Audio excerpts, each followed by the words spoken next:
Өткенге қайғырма.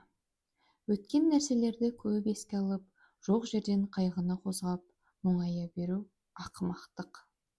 Мұндай нәрсе алға ұмтылуға тосқауыл болып, өміріңнің берекесін қашырады. Ақылды адамдар өткеннің қайғы мұңын бір жолата ұмытады.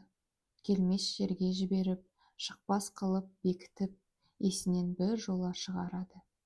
Өйткені ол бұдан бұрын болып кеткен, бояуы сіңген, келмеске кеткен.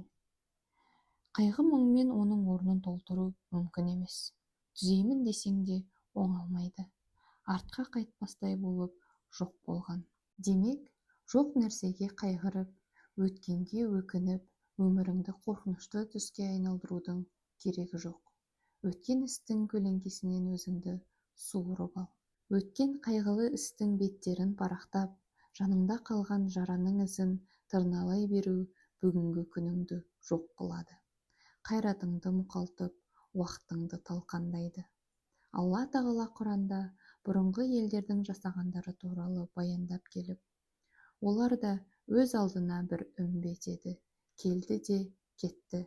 Бақара сүресі 134 аят. Демек, өткен іс өтті, бітті. Уақыт дарияның ағысын кері бұрамын деп қанша титықтасаң да пайдасы жоқ. Тарихтың дөңгелегі артқа жылжымайды. Қазіргіміз үшін еш нәрсе жасамай, өткенмен ғана әурелену біздегі ең үлкен кесел кесапат. Зәулім үйлерде тұрамыз, бірақ шіріген қирандылар үшін жас төгеміз. Адам атаулының бәрі жиналып, өткенді қайтарып әкелеміз десе де, қайтара алмасы анық. Өйткені бұл мүмкін емес. Адамдар артқа жалтақтап қарай бермеу керек. Өйткені амал әрекет алға қарай жүреді. Су ылдиға қарай ағады. Керуеншілер де алға қарай жүреді. Өмір керуені де осындай.